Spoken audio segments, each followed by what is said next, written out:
Hello? Hi, this is Keith. Yeah, this is Keith. Hi, this is Matt. Hey, how's it going? Hey, how's it going? Thanks for taking the time to talk to me. Is it still a good time? Yeah, this is good. Great. I stumbled across your account a couple days ago and I messaged you. Someone had posted in the mentions of Pinstripe Alley, actually.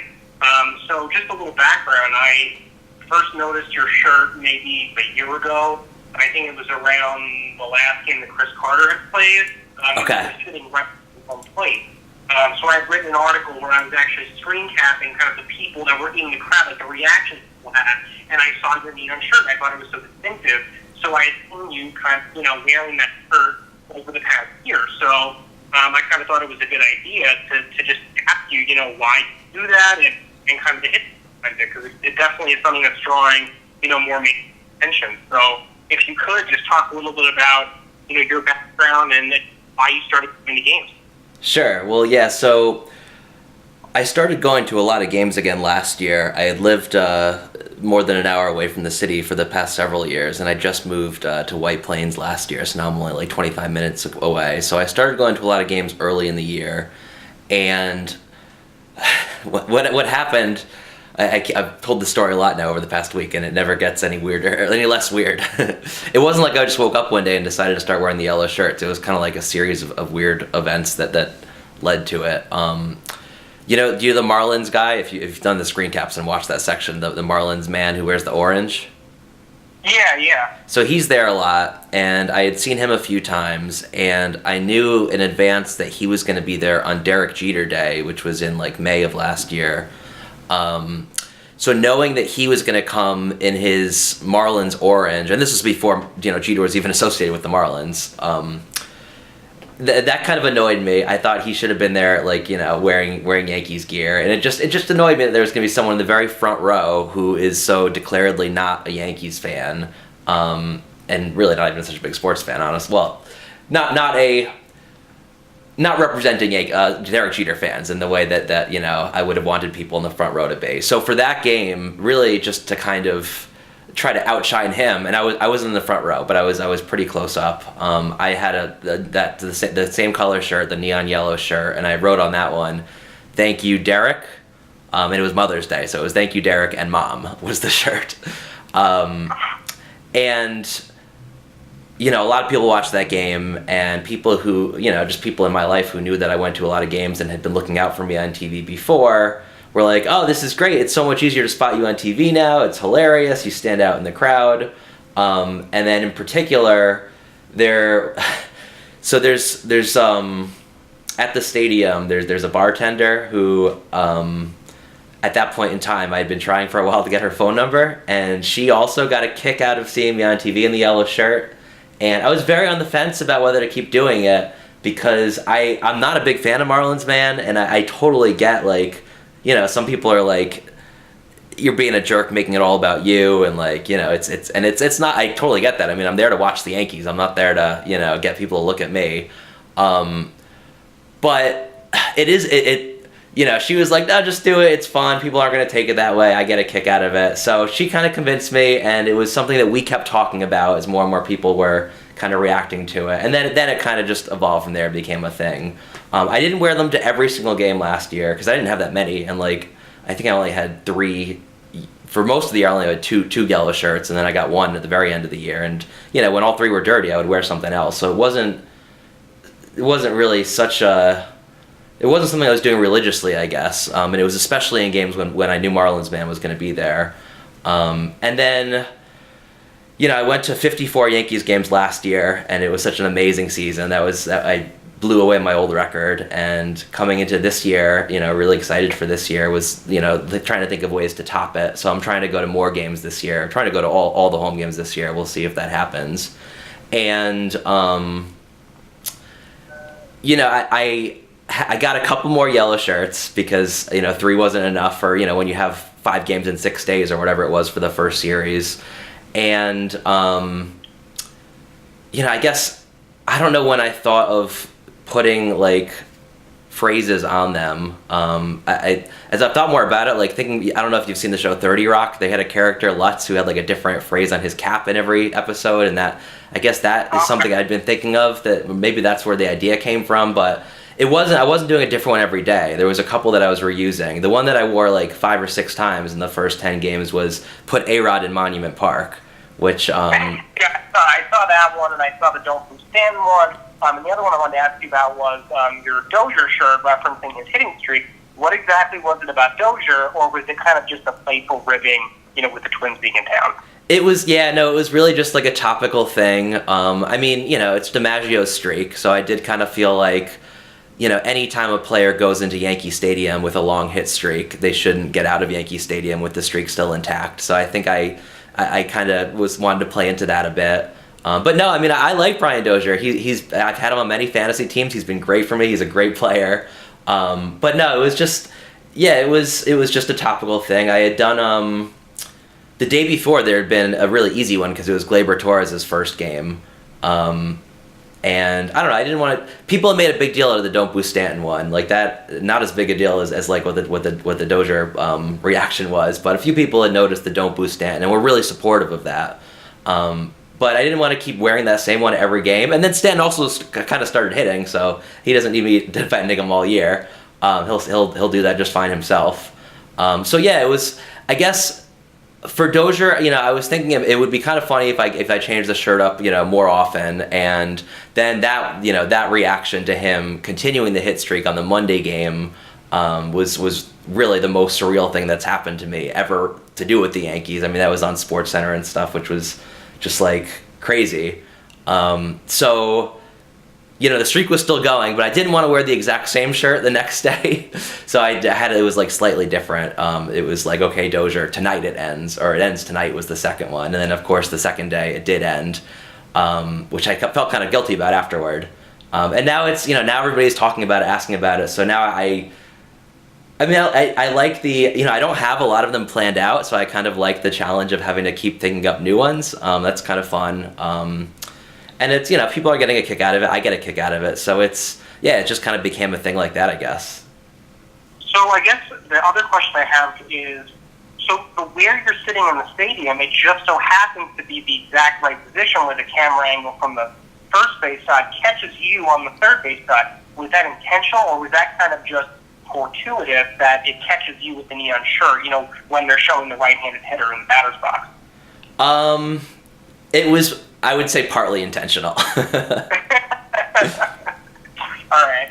And the second question I have in regards to seating is I also noticed a lot of people be sitting there and then you kind of wiggle your way behind home plate. How do you manage that, considering I know the ushers are pretty strict, or are now the ushers kind of wising up to your act and they're kind of letting you do that? Oh, no, they're not letting me do it. But they've totally wised up to it. I mean, it's, it's the same ushers who are there game after game, so I know them pretty well at this point. But you're right. I mean, really all of them, and especially the guy who's always behind home plate, Joel, it's the same guy. He's been there. He's an incredible guy. He's gone to every single Yankees game for the entire time they've been in the new stadium, and he's always the guy covering right behind home plate, the seats that are on TV. So like a big thing, like, part of why I love baseball is that there's so many like games within a game and just, layers to what's happening and things going on in dull moments. So one of my little things that I had fun with last year, and this was a lot easier on days when I wasn't wearing the yellow shirt or when I had something over it, was, I would try to sneak down as close as possible. Because like at the old Yankee Stadium, everybody would do this. That was like one of my favorite things at the old Yankee Stadium. And at the new stadium, you can kind of do that up until the moat. But then it's pretty much impossible to get past there. But if you've got a seat anywhere in the Legends section and the seats are 50% empty, 80% empty, then it's kind of like you do have some ability to move up until you get to Joel's section, that section right behind home plate. But it's like, it's this weird thing where it's like, you're still, it's, the seats are, when you see the seats have been empty for 5 innings, and it's not like you've snuck into the stadium. I mean, you're a paying customer. It kind of puts the ushers in a position where they'll tolerate it up to a point. And so like, I don't know, it kind of became like a cat and mouse game where I continually last year was trying to figure out how far can I go without them, kicking me back to my seat up in, either in row 9 or back up in section 26, which is still an amazing seat that I'm lucky to have and grateful to have when they kick me back up there. But it's, when you see 8 rows of empty seats in front of you, it's hard not to feel tempted to move up. And then when the ushers are kind of playing along, and I think they get a kick out of it too. I mean, they're just trying to do their jobs and not, Of course. And so do you plan on sticking with your current seat now that you kind of found your sweet spot of being in that camera angle? Yeah, I mean, it's not just about the camera angle. I mean, I kind of fell in love with that seat late last year just because you get a lot of toss-ups from the players as they're going back in. You get to see into the dugout a little bit. It's even cooler to be behind the dugout on the Yankees side, but those seats are almost always, not always sold out, but they're a lot more full, and there's less freedom to move around, and they definitely sell for more behind the Yankees dugout. And even though I'm a Yankees fan, and I've sat there before, and it's great, it's also kind of fun being on the visitor side and getting to meet all the out-of-towners. There's oftentimes, people associated with the team over there, and it's always a lot more empty, too. So those were all, and they... Even though they're amazing, amazing seats, I mean, the view really is not that much worse than being, in row 8 or 9 behind home plate. They still sell for way too much, but relative to other seats and Legends, I think that spot's kind of underrated, and it's, I'd rather, spend half the price on a Legends seat in that spot than twice as much behind home plate now that I've, seen it from there. Yeah. So I guess on top of that, so now the next time Marlins man comes to town, which I'm assuming will probably be, I'm not sure, probably a Sunday night game or something like that. I don't think, because the Marlins were in town and he probably wouldn't come back. But when he does, do you plan on trying to squeeze your way behind home plate to have the conflicting color, or do you want to almost stake yourself out as a separate entity onto your own? I'm not looking for a confrontation with him, and I've already kind of... So he recently blocked me on Twitter because his whole Derek Jeter spiel recently is such bullshit, and I've been trying to call him out on that, and I guess he's had enough. He was at Yankee Stadium for both Marlins games, and I think he's got a 20-game package in those seats in the front row behind home, so he'll be back for... I think he's back for like another 15 or 16. It's like all the Sunday night games, and I think it's mostly weekend games. First of all, I'm not entirely sure if he knows who I am, and I don't really, I don't know. I've said my piece to him. He knows, regardless of whether he thinks I'm some random Yankees fan who told him, what's what about what he's done with what he said about Jeter, or whether he knows, I'm the same guy that was kind of sneaking up behind him all last year. I got my piece in. He obviously, doesn't want to engage any further. When he was at the second Marlins game, he's not a bad guy. I mean, it's partly just kind of it's not like I think he's the worst guy in the world, but he is kind of problematic in some ways. And when he was going around taking selfies with people, I had like a fake fan orange sign that I was trying to like photobomb into his pictures, which I did get into a few, and that was kind of fun too, because like he's a very divisive fan. I would say people either love him or hate him, and a lot of people love him. Probably more people love him, but I think when he is, certainly right now, when he has taken this position of being, the number one enemy of Derek Jeter, despite being a Marlins fan, Yankee Stadium should be hostile territory for him, and so I'd like to try to kind of egg that on. I mean, I don't think he should be getting cheered when he's in Yankee Stadium, when he's, calling Derek Jeter a failure, and, making up stuff that's not true about Jeter. But it's not like I'm looking up to get into a fist fight with him. Does that make sense? Yeah. So what are your opinions on Jeter and his ownership? Because I feel like while Marlins man is very over the top in his criticisms, there are definitely things that I'm sure you could agree are problematic in the way Derek Jeter's run the franchise so far. Yeah, I mean, as a Jeter fan, it's definitely been tough to watch. I mean, nobody could say he's done a great job from a PR perspective. Certainly, being the president of the team, it's tough to defend trading away all the stars, and certainly with the Stanton negotiations, not knowing that he was going to veto the first 2 trades with his no trade seemed like a big blunder. And firing all the former Marlins, firing Conine and all those guys, those all are definitely moves that Jeter deserves criticism for. I don't think Jeter's beyond criticism, and I think he's not done a great job so far. But do you think criticism of him is sort of that's to be? It's like he's our guy. We criticize him. Is that kind of the attitude? So yeah, it's 2 things. First of all, I mean, he should always be cheered at Yankee Stadium. Whether the Marlins are doing great, poorly, or somewhere in the middle, he's got a number on the wall. He's got a plaque in Monument Park. Like you shouldn't be coming into Yankee Stadium and booing him or being an enemy of his and not expect to be heckled or considered to be a visitor. And the particular thing with Marlins Man, I don't want to talk your ear off for this whole time just about Marlins Man, but he had his whole thing where he made it out like Jeter spurned him, like he was going to all extremes to try to make a deal work, and the team wasn't willing to work with him, when the opposite was true. The team was willing to negotiate. They made him 2 offers, and then he ran away to the media and posted his dumb picture of a check.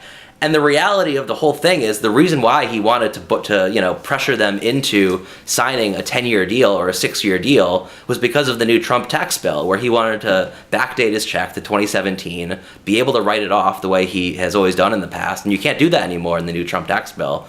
Not that I'm pro-Trump, but that's one thing in the tax bill that's a good thing. So he definitely, and credit to him for spinning it in a very different way and making it seem like he was this desperate fan who just wanted to go back to games at the same price, when really he had asked for a discount for more years than they were offering and backdating the check. So like on that issue, Jeter was totally right to be like, get out of here, bozo. Like, you're not a real fan if you're making those demands and then, running away to social media and walking away from the negotiating table. So on that in particular, I thought Marlins Man was especially disingenuous. And a lot of New York media outlets, I think there was a story in the Post, I think there was a story in the Daily News, took his side instead of taking Jeter's side. So that was, in particular, part of why, I don't know, I still feel kind of irritated about it, because he, So I guess, how do you model yourself as, this public face? Now that you're going to be, I would assume you're going to be wearing this shirt consistently now. How do you model yourself as sort of a countermeasure? Do you see yourself as as having a moniker, like a Neon Man or a Yankees Man, or is it kind of just a fun oddity, like you said, like the games within a game? I think I'm hoping for the latter. I mean, I would be just as happy to be at the games, wearing a white T-shirt and jeans. It's funny how this has happened, and it's become a thing, and I'm grateful for it. And I'm having a great time with it. And if other people are enjoying it, then I'm happy to keep doing it. But no, it's like I don't know what the moniker would be, and I don't know. That almost seems like it. I guess the way I kind of feel is like it's gotten as big as I would want for it to be. Like I almost feel like Marlins Man is kind of like a cautionary tale of what I wouldn't want to become. And I've one thing I'm seriously thinking about, and I was talking to people at the game about it today, is just keeping the yellow hat, and keeping the changing the shirt every day and having a phrase, but having it just be like a white shirt or something, because it is obnoxiously bright. I can't deny that, and I feel like if it was me watching somebody else, I feel like I would be probably one of the people being like, well, this is funny, but also don't make it all about yourself. And there's, I don't know. I mean, well, that's definitely a good attitude to have, because I can imagine people eating. Just to pivot a little bit, because I'm sorry to cut you off. I just no problem. So just a couple more questions. So the second to last question is, so you went to a lot of games last year, and I'm sure you went to some playoff games.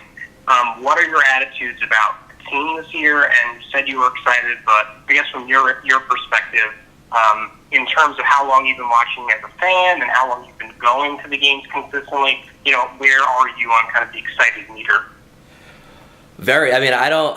I guess out of a 10, I would say maybe an 8 or a 7.5 right now, but only because it's so early in the season, and I was probably at a 10 before the season. And you're saying that you were just at that game this afternoon. Yeah, oh yeah. I mean, I was at all the playoff games last year, and even if they had gone out in the ALDS, I mean, last year was just such an incredible season, and how could you not love this team of homegrown players that have all blossomed together. My first Yankees game was in 1992. I was 5 years old. So like my coming of age as a Yankees fan was the 90s teams.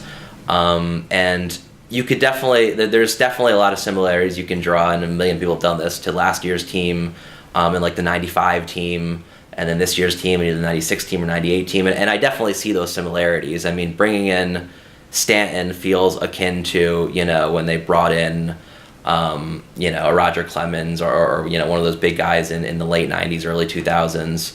I'm not worried at all. I think they're totally fine. I mean, I think they will likely need to add a pitcher at some point later in the year. But we're not going anywhere. I mean, I don't want to say anything too overconfident and jinx it. But I mean, my excitement level is as high as it's ever been in April of a baseball season. I guess I'd put it that way. Right. How about you? Probably the same for you, right? Oh yeah, absolutely. Yeah, I've been following for 16 years now. So, yeah, definitely one of the most excited I've been probably since they got A-Rod, for me personally. Yeah, awesome. Yeah. So the last question, and we asked every person we interview, all players. I've asked Dave Winfield this question when I interviewed him. So we asked everyone that we interviewed the same question: pancakes or waffles, and why?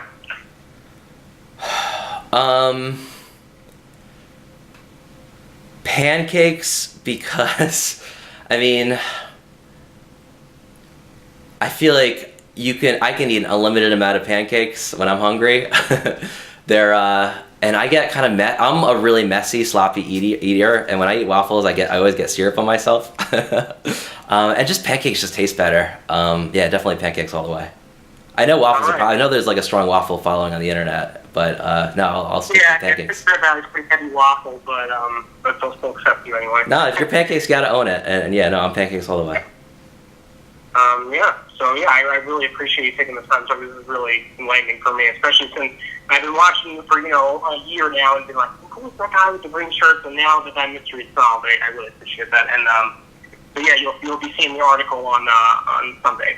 Awesome, I really appreciate it. I've been reading your website for years, and it never gets any less surreal hearing that. But I appreciate being noticed, and yeah, man, just happy to be there, and hopeful that people talking about the Legends section will get the Yankees to figure out ways to get more butts in those seats. So I'm surrounded by more fans and less empty seats.